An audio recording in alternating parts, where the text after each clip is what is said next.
Kotlin 2.4 is packed with some especially nice features and improvements from the Kotlin team. So in this video, we'll kick things off with the language updates like collection literals and explicit context arguments. Then we'll get into some handy standard library additions and wrap up with the platform-specific news. There's a lot to be excited about here. Swift export is now in alpha. We threw a party. Cody got a little emotional. And there's experimental support for WebAssembly Component Model 2. In Kotlin 2.4, we are promoting some features that were previously experimental to stable. Context parameters, except for context arguments and callable references.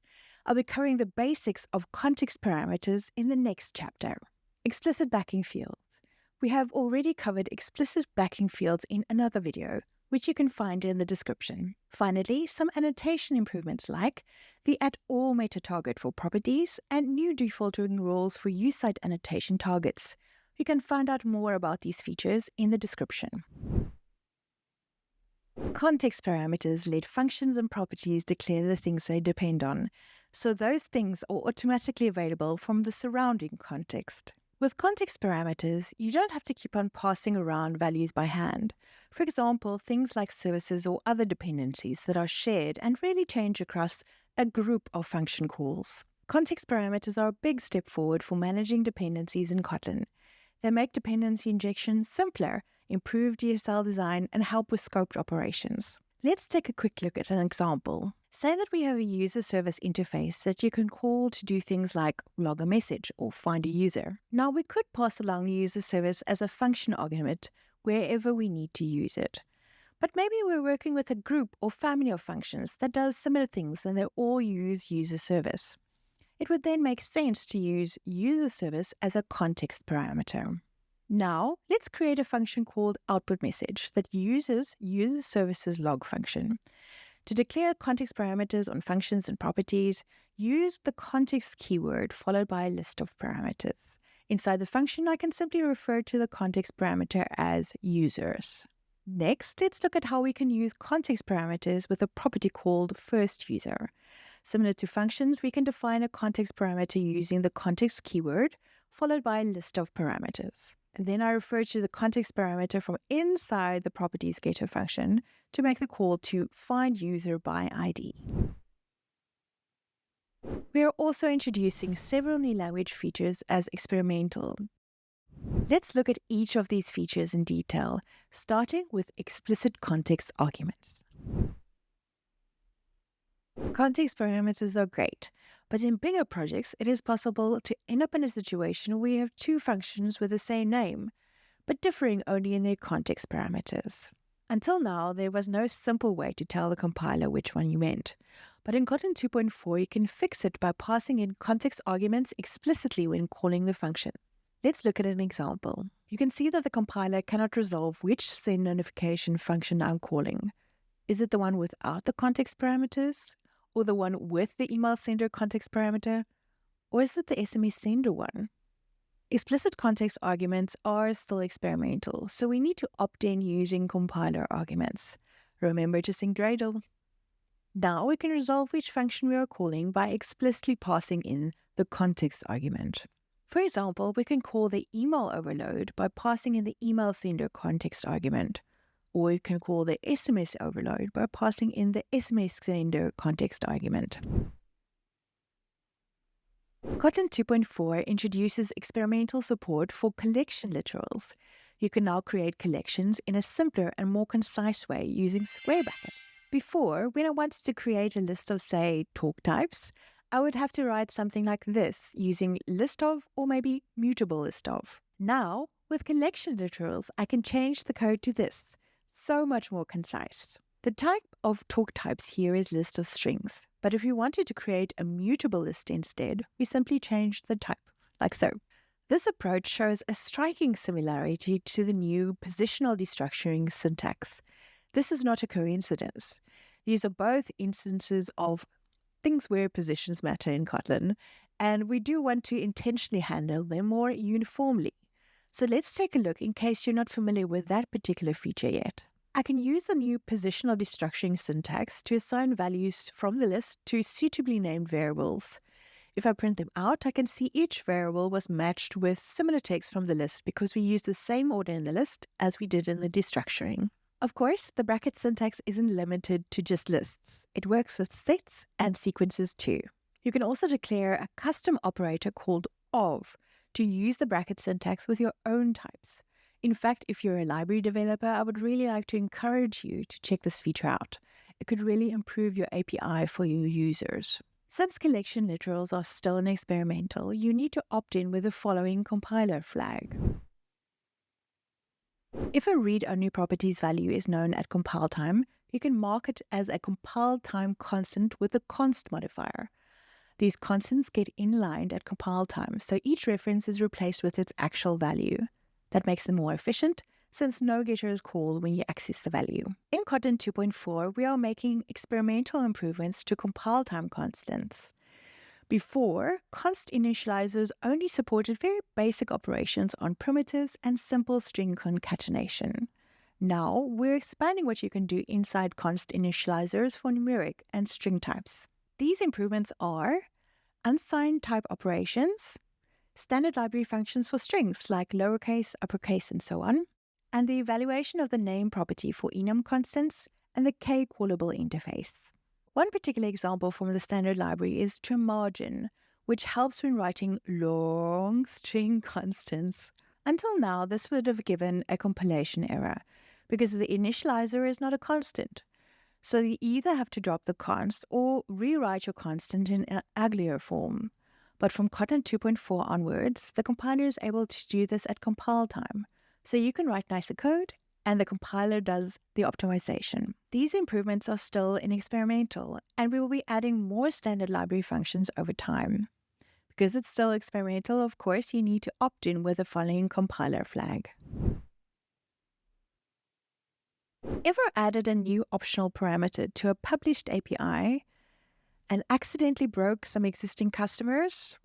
Whoops. Before, your options were to use the @JVM overloads annotation, which can generate more overloads than you actually need, or manually keeping old signatures around as deprecated hidden overloads. Not great options either way. But now, with the @introduced annotation, you can annotate added optional parameters with a version of the API in which they were introduced. The compiler uses this information to automatically generate the corresponding hidden overloads for you.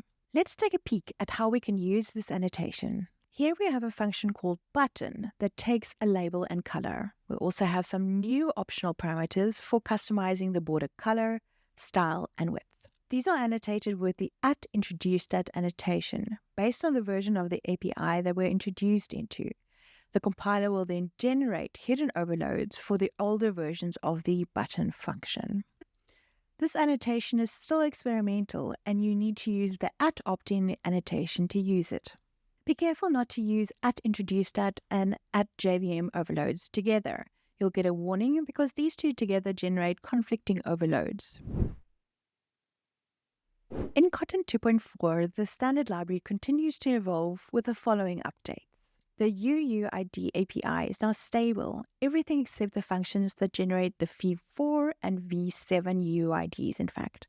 We have already covered the API in a previous What's New video, the one for Kotlin 2.3, and you can find the link in the description. You can now check whether ordered collections like iterables, arrays, and sequences are sorted.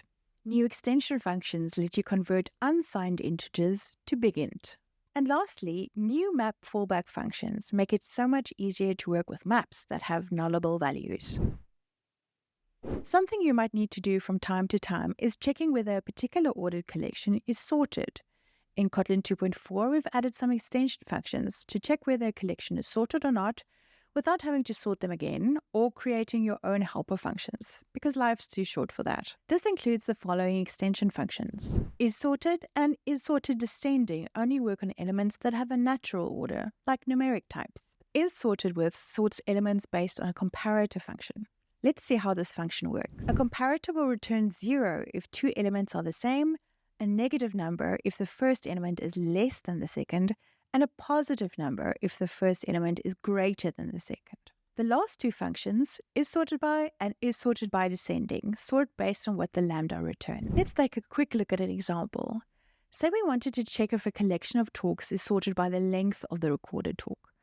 So instead of writing a complicated comparator, we can now use a selector. And here I'm using the isSorted function in combination with a little lambda.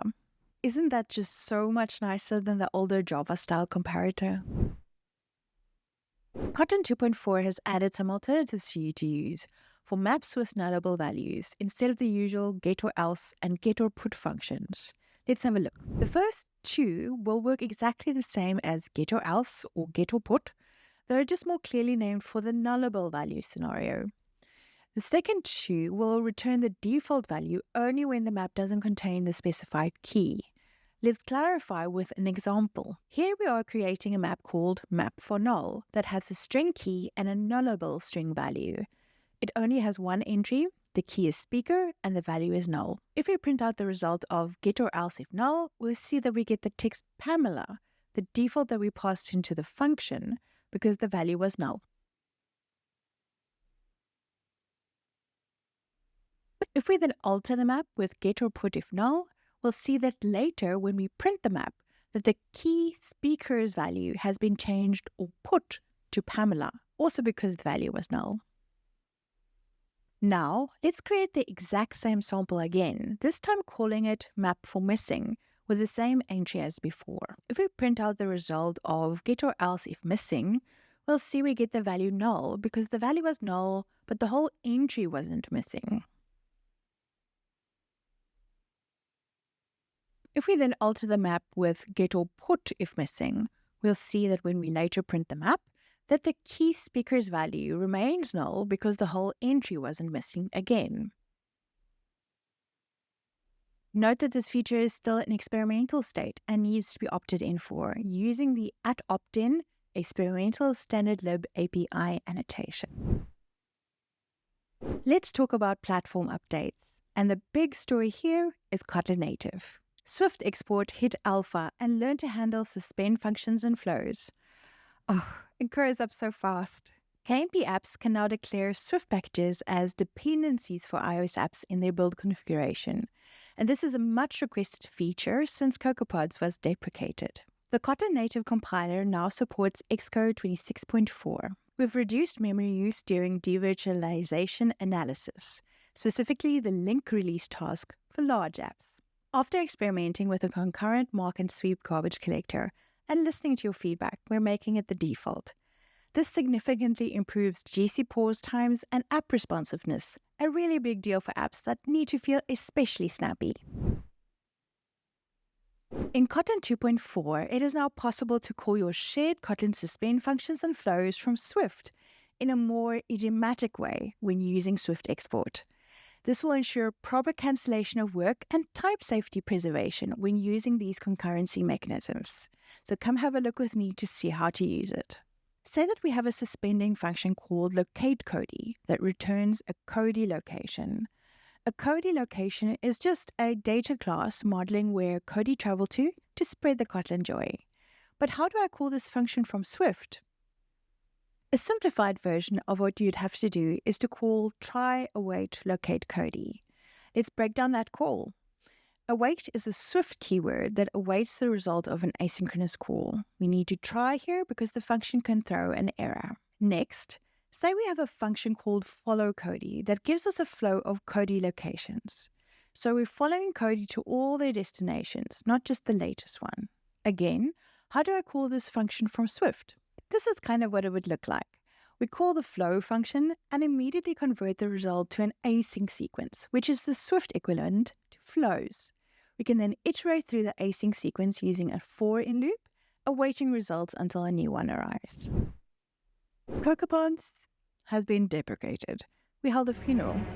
The turnout was surprisingly large.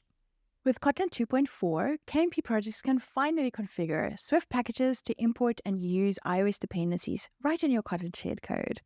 This is a much more modern way to call native iOS libraries like Firebase or Google Apps. Let's look at a sample from the documentation. You can find the link, as usual, in the description. The sample contains a Kotlin library where the shared Kotlin code will live. This library will handle interacting with Firebase, such as authentication with Firebase Auth and monitoring crashes with Crashlytics. The sample also has an iOS app, which will display a user interface. The app will call the Kotlin library code at appropriate times, for example, when we want to log in with Firebase. To use Firebase as the dependency, we have to add some configuration to the Gradle build file. So here, in the SwiftPM dependencies block, we declare all the Swift packages that we want to import. In this case, we're only importing the Firebase iOS SDK and quite a number of its products. In the shared Kotlin code, we can make use of the Firebase functionality by first importing the fir types, which are prefixed with SPM import, the package name, and then the product type. Here it is fir auth. The fir auth variable can then be used to log in, log out, and so on. Don't miss the step-by-step guide showing you how to migrate from CocoaPods to Swift packages. The link is in the description, of course. Kotlin 2.4 has some really nice announcements related to the developer experience of building Kotlin Wasm apps. Incremental compilation is now stable and on by default. The compiler only rebuilds files affected by recent changes, which significantly cuts build times. Debugging in Chrome DevTools is also easier now. It's simpler to tell temporary, synthetic, and internal variables apart from the ones that you defined yourself. The team also added experimental support for the WebAssembly component model, which lets you build components from Wasm modules using standardized interfaces and types. This takes Kotlin Wasm beyond the browser and makes it a great fit for serverless apps. Kotlin 2.4 brings more improvements to the Kotlin JS platform as well.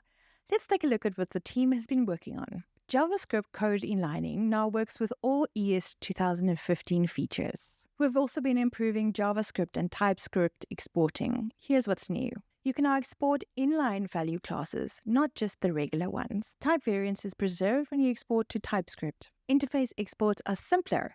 You no longer need metadata to implement Kotlin interfaces. You can now export interfaces that have nested classes and named companion objects, which wasn't allowed before. There's a released blog post with even more details about the latest features and news. I've added the link in the description. Wow, that was quite the mouthful.